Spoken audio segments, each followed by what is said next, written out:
Dans la petite salle à manger des Pereira, une tension palpable régnait alors qu'ils célébraient le 15e anniversaire d'Anna, la benjamine de la famille. João Pereira, le patriarche aux convictions fermes, ne prononçait à peine un mot à sa fille, se concentrant uniquement sur ses fils, Marcos et Daniel. L'absence de la mère d'Anna, décédée il y a des années, laissait un vide difficile à combler. Rompant le silence, João déclara, sans regarder Anna, « J'espère que vous êtes prêts à diriger l'entreprise cette année, Marcos, Daniel, nous devons nous développer. » Marcos répondit avec un sourire, « Bien sûr, père, mais avant nous avons une fête ce soir, ça va être génial. » Daniel acquiesça sans souci, « Moi aussi, père, allons profiter un peu, n'est-ce pas, Anna ?» Ne supportant plus, Anna se leva et parla d'une voix tremblante mais déterminée. « Père, vous ne m'avez même pas félicité, pourquoi ne me voyez-vous pas comme mes frères ?» João, surpris par l'interruption, répliqua froidement. « Anna, les choses sont différentes pour les filles, je pensais que tu comprendrais. » Anna répliqua, « Mon seul défaut est d'être une femme à tes yeux. Je suis fatiguée d'être ignorée. J'ai décidé de partir, je n'attends pas ta compréhension ou ta préoccupation. » João, avec un regard mêlé de surprise et d'indifférence, dit « Si c'est ainsi que tu te sens, fais ce que tu juges bon. » Avec des larmes, mais plus déterminée, Anna prit son sac et quitta la salle. Marcos et Daniel échangèrent des regards mais restèrent silencieux dans le silence qui s'installa. Jean semblait calme à l'extérieur, mais à l'intérieur, un doute persistait, rapidement réprimé. « Elle reviendra quand elle le voudra, » pensa-t-il, mais Anna ne revint pas. Cette nuit-là marqua le début d'un voyage qui changerait la vie de la famille Pereira pour toujours. Au fil des ans, les Pereira ont été confrontés à une série de choix risqués et désastreux. Jean, de plus en plus préoccupé par le destin de son entreprise, convoquait souvent Marcos et Daniel pour des réunions, essayant de leur inculquer un sens des responsabilités commerciales. Un jour particulièrement chaud, Jean réunit ses fils dans son bureau. La table était couverte de papiers et de graphiques, montrant la détérioration financière de l'entreprise. « Regardez ça, » dit-il en montrant les graphiques. « Si nous ne changeons pas de cap, il n'y aura pas d'entreprise à hériter. » Marcos, détendu sur sa chaise, répondit « Calmez-vous, père, nous allons régler cela. Nous avons juste besoin de plus d'investissement pour mes idées. » Daniel, avec le même enthousiasme, commenta « Exactement, et nous avons la ferme. Nous pouvons en vendre une partie si nous avons besoin d'argent rapidement. » Jean, découragé, regarda ses fils. « Vous ne comprenez pas la gravité du problème. Cette entreprise est l'héritage de votre grand-père et le mien. Ce n'est pas juste une source de revenus. » Les frères échangèrent des regards, apparemment indifférents aux préoccupations de leur père. Ils avaient déjà des plans pour la soirée, et les soucis de Jean semblaient lointains. « Vous êtes jeune, » insista Jean. « Mais vous devez penser à l'avenir, pas seulement au vôtre, mais aussi à celui de l'entreprise. » Marcos, impatient, s'éleva. « Père, vous avez toujours été trop préoccupé. Nous nous en sortirons maintenant. Excusez-moi, j'ai des engagements. » Daniel suivit son frère, laissant Jean seul avec ses documents et ses inquiétudes. En contemplant les papiers devant lui, il se sentait impuissant. Il commençait à se demander s'il avait échoué à transmettre à ses fils la véritable valeur du travail acharné et de la responsabilité. Et, au fond de son cœur, l'absence d'Anna commençait à peser plus que ce qu'il aurait jamais admis. À mesure que les années passaient, la crise financière des Pereira s'aggravait. Jean, vieilli et accablé par le poids de ses choix, fut confronté à la difficile décision de vendre la ferme familiale. Son dernier actif de valeur, la ferme, conservait des souvenirs précieux, c'était le cadre de son enfance et des moments les plus heureux. Le jour de la vente, Jean rencontra un acheteur, un homme d'affaires courtois. Dans l'ancienne maison de la propriété, désormais enveloppée de tristesse, ils discutèrent de l'avenir de la ferme Pereira. « Je comprends l'attachement que vous avez pour cet endroit, » dit l'acheteur, avec compréhension. « Ce n'est pas seulement de la terre, c'est une partie de votre vie. » Avec émotion dans la voix, Jean raconta son histoire. « J'ai grandi ici, chaque morceau de cette terre raconte ma vie. La vendre, c'est renoncer à une partie de moi-même. » Après un moment de silence, l'acheteur suggéra « Si vous me le permettez, vous pourriez continuer à vivre ici. J'ai besoin de quelqu'un avec votre expérience pour s'occuper de la ferme. » Surpris et reconnaissant, Jean demanda « Vous me laisseriez rester ?» « Bien sûr, » répondit l'acheteur, en souriant. « Avoir quelqu'un comme vous ici est un honneur. Considérez cela comme faisant partie de l'accord. » Jean ressentit un mélange de soulagement et de gratitude. « Je ne sais pas comment vous remercier. » Cette ferme est tout ce que j'ai. » Avec le contrat signé, Jean s'embarqua dans un nouveau chapitre de sa vie, désormais comme gardien de la ferme qui avait été la sienne autrefois. Il se consacrait avec zèle et amour aux soins de la terre, témoignant du respect et de l'affection que seuls ceux qui y ont grandi pourraient comprendre. Le soir, il s'asseyait souvent sur la véranda, contemplant les étoiles, réfléchissant à la fille absente et aux erreurs commises avec ses enfants. La ferme était devenue un refuge de souvenirs, où le passé se mêlait au présent d'une manière triste. Plusieurs mois s'étaient écoulés depuis que Jean avait pris ses fonctions dans la nouvelle gestion de la ferme. Il s'était adapté à la routine, trouvant du réconfort dans le travail manuel. Un jour, il fut convoqué à une réunion inattendue dans le bureau de la ferme. En entrant, il se retrouva face à une jeune femme assise à la table. Supposant qu'elle était la secrétaire du nouveau propriétaire, il demanda « Bonjour, j'ai été convoqué à une réunion.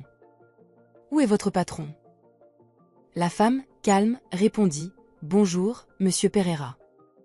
En fait, c'est moi que vous êtes venu rencontrer. » Jean, surpris, demanda « Et vous ?» Je pensais que le propriétaire était un homme. Où est-il?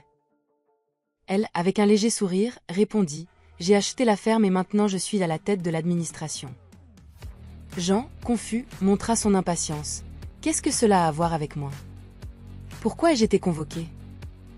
Elle se leva, s'approcha de lui et lui remit une chemise. Je suis désolée de vous informer que je fais des changements dans l'équipe, et cela inclut votre départ. Jean ressentit un choc émotionnel. Des changements? Je connais chaque parcelle de cette ferme, vous ne pouvez pas simplement. Elle l'interrompit. Je comprends votre attachement à cet endroit, mais la décision est prise. Voici vos derniers documents et votre compensation pour le travail. Avec des mains tremblantes, Jean pouvait à peine croire ce qu'il entendait. Je suis sans voix. Cette ferme est ma vie. La femme regarda Jean avec compassion. Je comprends que ce soit difficile, mais parfois des changements sont nécessaires. J'espère que vous comprenez. Abattu et confus, Jean sortit du bureau plongé dans des réflexions sur la façon dont sa vie en était arrivée là, envahi par des sentiments de perte et de regret. Il passa mentalement en revue tout ce qu'il avait perdu et laissé derrière lui depuis le moment où il avait reçu la nouvelle de son licenciement. Il erra dans la ferme perdu dans ses pensées. Plus tard, ce même jour, il fut rappelé au bureau. À contre-séhur, il s'y rendit, espérant enfin trouver le véritable propriétaire. En entrant, il vit la même femme calme derrière le bureau. « Encore vous ?» demanda-t-il, sa voix empreinte de frustration. « Que voulez-vous encore de moi ?» Maintenant, elle le regarda calmement, contrastant avec l'agitation de Jean. « Monsieur Pereira, il y a quelque chose que vous devez savoir avant de quitter cette ferme. » Jean répondit sarcastiquement. « Que pouvez-vous encore me prendre? J'ai déjà perdu mon emploi et ma maison. » Elle prit une profonde inspiration et révéla. « Je ne suis pas seulement la nouvelle propriétaire de cette ferme. Je suis quelqu'un de votre passé, quelqu'un que vous n'auriez jamais imaginé retrouver. » Confus, Jean demanda. « De mon passé? Que voulez-vous dire par là ?» Elle se leva, le regardant dans les yeux. « Je suis Anna, votre fille, la jeune fille que vous avez laissée partir il y a 20 ans. » Jean recula incrédule. « Anna? Ce n'est pas possible. » Anna était, elle l'interrompit avec une voix émue. Elle était une enfant méprisée par son propre père, mais elle a grandi, a tracé son chemin, et maintenant elle est ici devant vous. Jean examina son visage, cherchant des traces de la jeune fille qu'il avait connue autrefois. Les souvenirs de l'adieu d'Anna envahirent son esprit. « Anna, comment est-ce possible ?» Anna s'approcha, les yeux embués. « J'ai beaucoup travaillé pour en arriver là. J'ai acheté cette ferme parce qu'elle est aussi importante pour moi, mais vous devez comprendre que ce licenciement fait partie de ce que je devais faire. » Jean, essayant de comprendre la situation, se sentit submergé par un mélange de choc, de remords et d'une pointe de fierté. « Anna, je suis sans ?» « Vous n'avez pas besoin de dire quoi que ce soit maintenant, père, » l'interrompit Anna, lui indiquant une chaise. « Nous avons beaucoup à discuter. » Assis face à face dans le bureau qui était désormais celui d'Anna, le silence entre eux était palpable. Joao luttait encore pour accepter que la femme devant lui était sa fille, celle-là même qu'il avait négligée et laissée partir il y a des années. Anna commença à parler, sa voix emplie d'émotion. « Quand je suis partie d'ici, je n'avais qu'une mission, prouver que vous aviez tort à mon sujet. Je voulais montrer que être une femme n'est pas une faiblesse, mais une force. » Joao, avec une expression de douleur et de surprise, écouta attentivement. Anna, je n'ai jamais pensé? Tu n'as jamais cru que je pourrais réussir, avoua-t-il, les larmes aux yeux. Anna l'interrompit, mais j'ai réussi. J'ai travaillé dans plusieurs endroits, j'ai étudié et j'ai lutté. Peu à peu, j'ai tracé mon propre chemin. Joao, baissant la tête, était accablé par le poids de son remords. J'ai perdu tellement de temps, Anna. Si seulement je pouvais revenir en arrière. Mais nous ne pouvons pas remonter le temps, père, interrompit Anna délicatement. Ce que nous pouvons faire, c'est apprendre du passé et chercher à nous améliorer dans le futur. Après une courte pause, Anna continua. Au départ, j'ai acheté la ferme comme investissement, mais en découvrant que vous étiez ici, j'ai révisé mes plans. Joao, toujours confus, demanda « Que veux-tu dire ?» Anna prit une grande inspiration avant d'expliquer. « Je veux te rendre la ferme, père. Pas comme un cadeau, mais comme une reconnaissance que nous pouvons tous évoluer et changer. » Joao, sans voix, acquiesça d'un signe de tête, les larmes coulant sur son visage. Ce qui avait commencé comme une journée de perte inattendue devenait un moment de rédemption et de réconciliation. Alors que le soleil se couchait, baignant la ferme d'une lumière dorée, Anna et Joao continuaient leur conversation. Joao, toujours ému par la grandeur et la maturité d'Anna, luttait pour exprimer ses sentiments. « Anna, commença-t-il, la voix tremblante, je ne mérite pas cela après tout ce que j'ai fait, ou plutôt, après tout ce que je n'ai pas fait pour toi. » Anna l'interrompit, posant sa main sur la sienne. « Père, il ne s'agit pas de mériter. Il s'agit de guérir, de continuer. J'ai été rancunière pendant trop longtemps, mais j'ai réalisé que la rancune ne mène à rien. Je veux que cette ferme soit un nouveau départ pour nous deux. » Joao regarda l'acte de propriété de la ferme sur la table, réfléchissant. « Et que dirais-tu de tes frères, Marcos et Daniel? » « Ils ont leur propre chemin, » répondit Anna, avec une touche de tristesse. « J'espère que, comme nous, ils trouveront leur rédemption. Mais, pour l'instant, cette ferme symbolise notre nouveau départ. » Joao tint l'acte de propriété, mêlant admiration et incrédulité. « Anna, je promets de faire de mon mieux. Je prendrai soin de cette terre non seulement comme d'une entreprise, mais comme d'un foyer. Et peut-être, avec le temps, pourrai-je réparer certaines des erreurs que j'ai commises. » Anna sourit, une larme coulant sur son visage. « Je crois en toi, père. Et je serai là, non pas comme propriétaire, mais comme ta fille. Chaque fois que tu en auras besoin. » À ce moment-là, quelque chose a changé entre eux. Un lien s'est formé après des années de douleur et de ressentiment. Ils se sont levés et Anna a serré son père dans ses bras, un geste qui scellait la promesse d'un nouveau départ. Alors que la nuit tombait sur la ferme, Joao contemplait l'horizon, ressentant une paix depuis longtemps oubliée. Anna, à ses côtés, partageait ce moment, consciente que le chemin à venir serait long et peut-être difficile. Mais pour la première fois depuis de nombreuses années, ils étaient ensemble. Ainsi, un chapitre de la vie de la famille Pereira se termina, laissant place à un nouveau plein d'espoir et de nouvelles opportunités. Au cours des mois suivants, la ferme Pereira connut une transformation remarquable, avec Anna et Joao travaillant ensemble. L'endroit commença à prospérer d'une manière qui n'avait pas été vue depuis longtemps. Joao, revigoré par ce nouveau dessein et par la compagnie de sa fille, travaillait avec une énergie qui semblait avoir rajeuni ses années. Lors d'une promenade dans la ferme, observant les travailleurs dans les champs, Anna commenta « Père, je n'aurais jamais imaginé revenir ici après tout ce qui s'est passé. » Joao, avec un sourire doux, répondit « Moi non plus, Anna. Mais je suis très reconnaissant que tu sois de retour. Tu m'as appris qu'il est encore possible de changer, même s'il semble tard. » Anna s'arrêta, regardant là où le ciel rencontrait les champs verdoyants. « Il y a beaucoup de choses que je ferais différemment, mais maintenant je vois que chaque décision m'a amenée jusqu'ici, » dit-elle.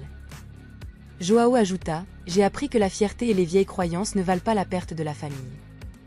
Tu ne m'as pas seulement rendu la ferme, mais aussi la chance d'être à nouveau ton père. » Ils continuèrent à marcher dans les champs, désormais sous leur gestion attentive.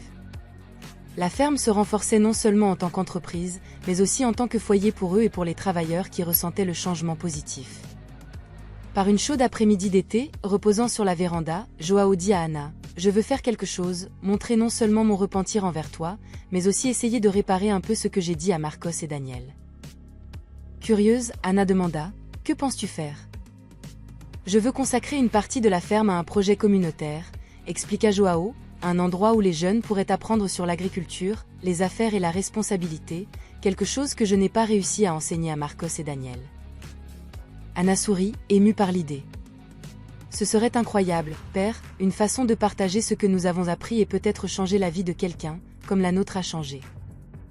Avec ses plans et projets, Anna et Joao continuèrent à construire non seulement la ferme, mais aussi leur relation. La ferme Pereira devint un symbole de renouveau et d'espoir, un endroit où le passé était honoré, mais où l'avenir était accueilli avec enthousiasme et ouverture à de nouvelles possibilités. Alors que le soleil se couchait, teintant le ciel d'orange et de rose, ils savaient que le voyage en valait la peine. La ferme, désormais un foyer de véritable affection et de collaboration, était un témoignage vivant qu'il n'est jamais trop tard pour changer et se racheter. Et ainsi, nous clôturons ce voyage émouvant de rédemption et de renouveau à la ferme Pereira.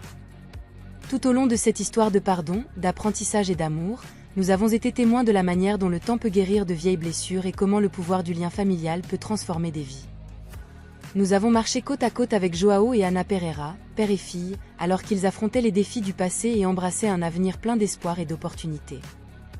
Leurs expériences nous rappellent l'importance de ne jamais abandonner, même dans les moments les plus difficiles, et de toujours rechercher le pardon et la réconciliation. Si vous vous êtes senti impliqué dans cette histoire comme nous, si vous avez été ému par chaque tournant et inspiré par chaque leçon, je vous invite à laisser votre like et à vous abonner à la chaîne Moments de la vie. Votre interaction est essentielle pour que nous puissions continuer à partager des histoires qui touchent le cœur et nous font réfléchir sur la beauté de la vie et des relations humaines. Je vous remercie de faire partie de ce voyage avec nous et j'espère vous retrouver dans nos prochaines histoires. En attendant, que nous puissions tous avancer avec amour, compassion et la certitude qu'il y a toujours de la place pour des recommencements et de nouveaux départs. Merci pour votre compagnie et pour avoir partagé ces moments d'émotion avec nous.